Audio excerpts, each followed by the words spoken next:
Welcome to the Deep Dive, where we unpack fascinating stories and pull out those crucial insights from some really compelling source material. And today we are absolutely marveling at the life and legacy of Rose Blumkin.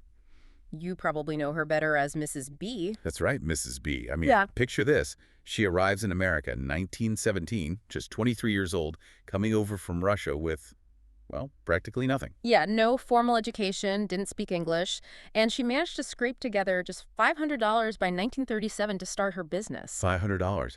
But what she did have was just sheer grit and stubbornness, you could say. Oh, absolutely. And that propelled her to build Nebraska Furniture Mart into this absolute retail empire. Her business plan sounds almost ridiculously simple today, but it was revolutionary. It really was. Sell cheap, sell fair. And make customers so happy they'd sell their own furniture just to shop there. I mean, just think about that level of loyalty. It's incredible. Most businesses would kill for that kind of devotion. And here's the kicker. The ultimate proof of her genius, really. Even a giant like Warren Buffett couldn't resist her operation. Right.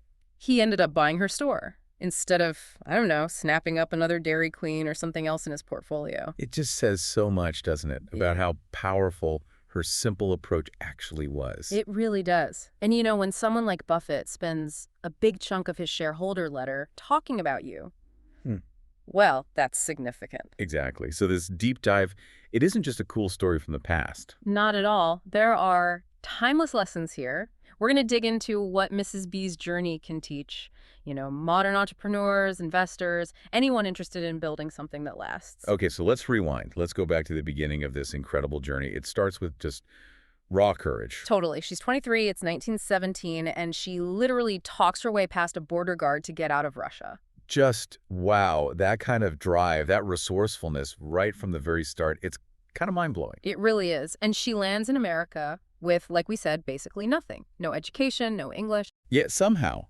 against all those odds, she spends the next 20 years working, selling used clothing. And manages to save up that $500 by 1937.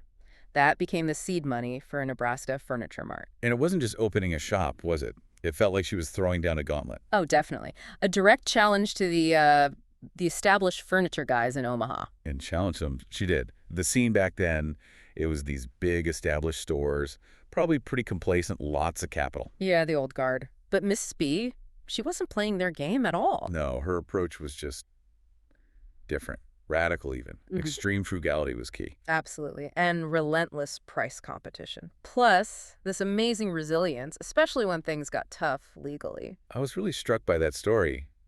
When cash got tight early on. Oh, yeah, the selling from her own home. Exactly. Selling her own furniture, her own appliances, just to make sure she paid her creditors back in full. That says everything about her integrity, doesn't it? That's not just business, that's character. It really is. Yeah. And that kind of ethical foundation under pressure, it clearly became part of the store's DNA. And her pricing strategy, constantly undercutting everyone, it sent shockwaves through the local market. I bet. The established players, they couldn't have liked that one bit. Oh, they hated it. Yeah. They tried everything to shut her down, pressuring manufacturers, trying to cut off her supply lines, basically trying to starve her out of inventory. So, trying to form a cartel against her, that must have been incredibly tough. How did she even fight back against that? She fought like hell. She kept getting dragged into court, accused of violating fair trade laws. Okay, so explain those laws a bit. These sound counterintuitive today. Right. Well, ironically, they were often meant to protect smaller shops by setting minimum prices, stopping huge players from just undercutting everyone into oblivion. Okay. But Mrs. B saw them differently. Completely. For her, they were just getting in the way of her core mission. Give the customer the absolute best price possible. She argued her prices were fair because her operation was just that lean, not because she was trying to kill off competition unfairly. And the amazing part is, she didn't just fight these cases. She won. Every single time. Incredible. And I love that anecdote you mentioned earlier about the judge. Oh, the carpet, yes. After proving her pricing was totally sound, she apparently turned around and sold the judge $1,400 worth of carpet right there. That just sums her up, doesn't it? That mix of absolute toughness and just undeniable value, she could win anyone over. It seems like it. Her straightforward, customer first thing was just incredibly persuasive, and all that hard work, those battles, they paid off massively. How big did it get?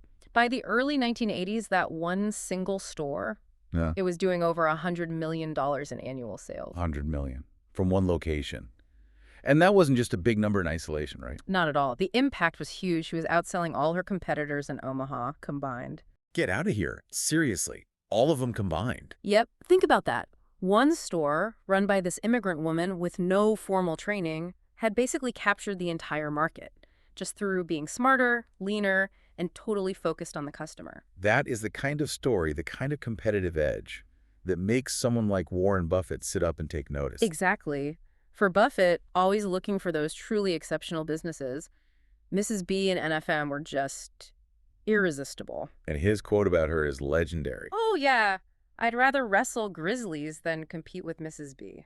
Coming from Buffett, that's not just a funny line, is it? It signals this, like, unbreachable competitive moat. Absolutely. It's the ultimate sign of respect for how well she ran things. And what's really interesting is how Buffett talked about it in his '83 shareholder letter for Berkshire Hathaway. Right. He didn't just say, hey, bought a furniture store. No. He dedicated a huge section to her story.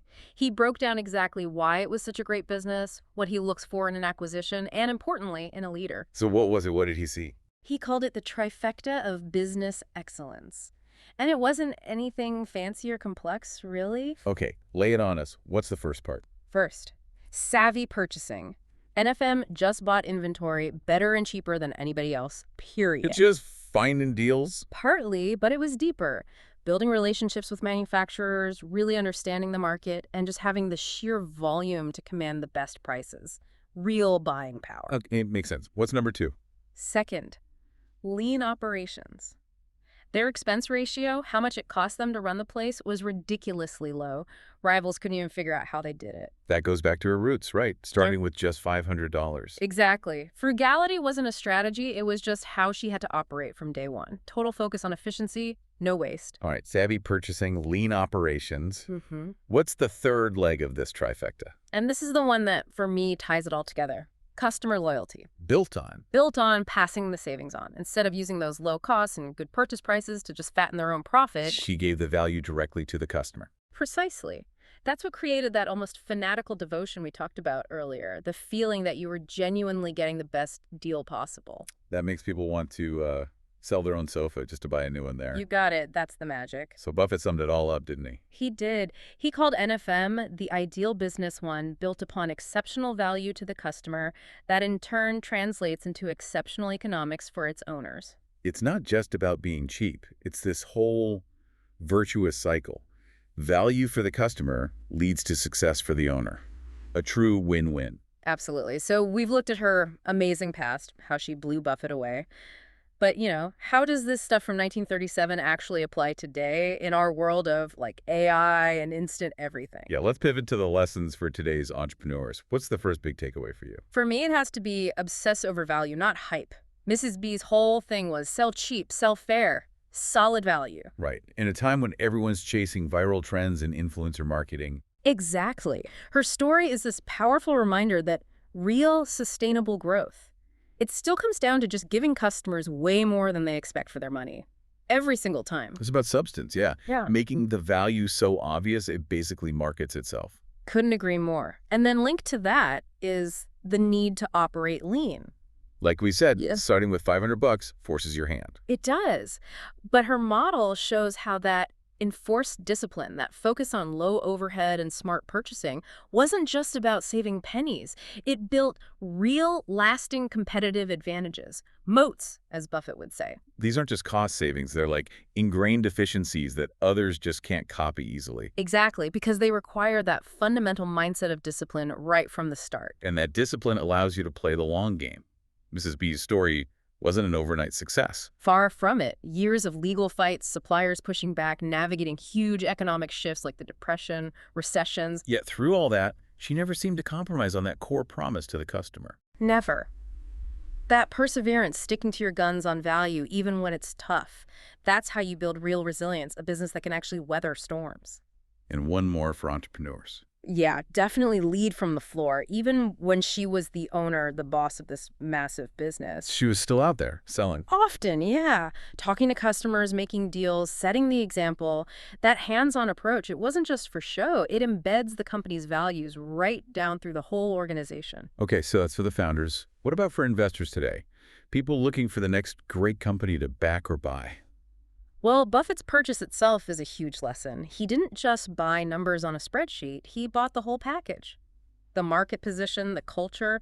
For him, the story is the moat. Meaning the reason for the success is as important as the success itself. Precisely. NFM grew because people loved it, and they loved it because Mrs. B always tried to do right by them. That's a powerful, sustainable advantage. So for investors, it means you have to look beyond the financial statements, right? Absolutely. Things like integrity, discipline, that relentless customer focus. How much are those worth? Mrs. B's story and Buffett's take on it suggests they're worth a lot, maybe more than the short-term P&L suggests. They are the foundation. That makes sense. And Buffett also talked about the industry itself. Right. Industry matters. His famous line about struggling in quicksand. Even the best manager can't win in a truly terrible industry that's just shrinking or fundamentally broken. The furniture. Furniture's different. People always need tables, chairs, beds. It's stable, evergreen, you might say. It provides a solid playing field for a great operator like Mrs. B to really shine. And that allows you to build and recognize the moat.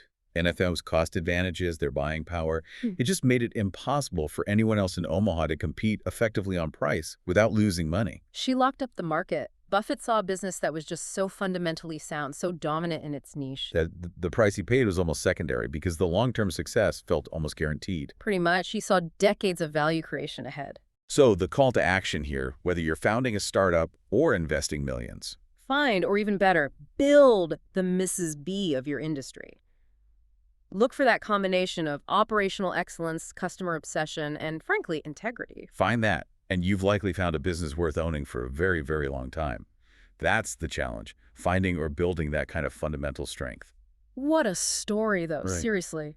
From penniless immigrant escaping Russia to this absolute retail legend, Rose Blumkin's journey just shows the incredible power of a simple, powerful idea executed with relentless determination. Yeah, those principles, grit, being frugal, focusing relentlessly on customer value, and just, rock solid integrity, they feel just as relevant today, maybe even more so than they did back in 1937. Definitely makes you think about where we can apply those lessons ourselves, doesn't it? In business, maybe personal finances, or even just how we tackle problems day to day. That focus on delivering real value. So maybe here's a final thought to leave everyone with. In this world that seems so caught up with disruption, finding the next unicorn, chasing VC money, going viral, what are those fundamental Mrs. B principles that maybe we're overlooking?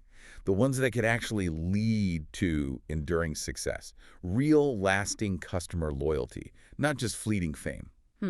That's a good one. Something definitely worth pondering. Absolutely. Well, if you found this deep dive into Rose Blumkin's incredible story inspiring, and hey, if you just appreciate stories of immigrants who built empires through sheer hard work and maybe outsmarting everyone. Then definitely remember to subscribe to the Deep Dive. And we have to give credit where it's due. Keeping all this chaos somehow organized is our amazing producer, FireflyHaku. Part wizard, part miracle worker, honestly. The only person who can make furniture, billionaires, and, well, deep dives like this all sound like they actually belong in the same room. Couldn't do it without them. Thanks so much for joining us for another deep dive.